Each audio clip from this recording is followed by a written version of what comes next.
Children, நம்ம boys பார்த்தீங்களா எப்படி இருக்காங்க?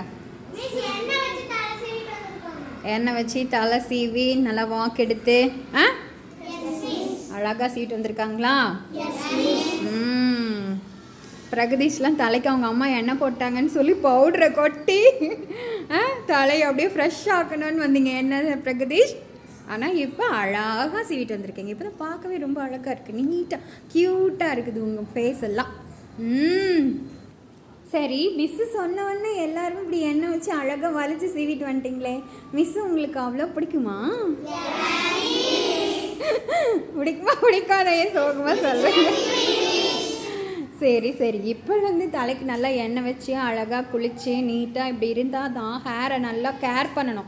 முடியை நல்லா பாங்கு பண்ணாதான் நம்ம காலேஜ் போனாலும் சரி, கல்யாணம் முடித்தாலும் சரி, தாத்தா ஆனாலும் சரி, பாட்டி ஆனாலும் சரி, நமக்கு முடி அப்படியே கருகருன்னு இருக்கும் இல்லையா?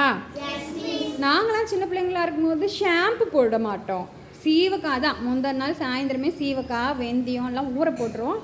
காலையில் எழுந்திரிச்சோன்னா உரல்ல ஆட்டிட்டு அரிசி வடிக்கிற கஞ்சி இருக்குதுல்ல, சோறு வடிக்கிற கஞ்சி, அதை போட்டு கலந்து தலைக்கு தேய்ச்சி கொஞ்ச நேரம் ஊற விடுவோம். அதுக்கப்புறம் தலையை அலசுவோம், சரியா? அப்புறம் முடி காய வச்சு சாம்பிராணி புகை போட்டு விடுவோம். அந்த மாதிரி இருந்து பாங்கு பண்ணியே மிஸ்ஸுக்கு முடி இப்போ பார்த்தீங்களா கொட்டி போச்சு. ஏன்னா காலேஜெலாம் போய் படிக்கிறதுனால அங்கே ஹாஸ்டலில் தங்கி தண்ணியெலாம் உப்பு தண்ணி இந்த மாதிரிலாம் வந்து அப்படி முடி கொட்டி போச்சு. இல்லைன்னா ஒரு உரல் சீவக்காய் மிஸ்ஸுக்கு தேவைப்படும். அவ்வளோ முடி இருந்துச்சு சின்ன பிள்ளையா இருக்கும்போது. அதுக்கு தான் நான் சொல்கிறது, நல்லா தலைக்கு எண்ணெய் வச்சு நீட்டாக சீவிட்டு வாங்க. எதுதான் அழகுன்னு சொல்லியிருக்கேன் மிஸ்ஸு? சொல்லுங்க பார்க்கலாம்.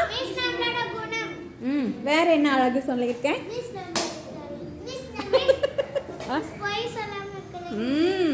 நமக்கு நேர்மை, வெரி குட். பண்பா இருக்கிறது, கெட்ட வார்த்தை பேசாம இருக்கிறது. சொல்லுங்க. இதுதான் என்னது அழகு.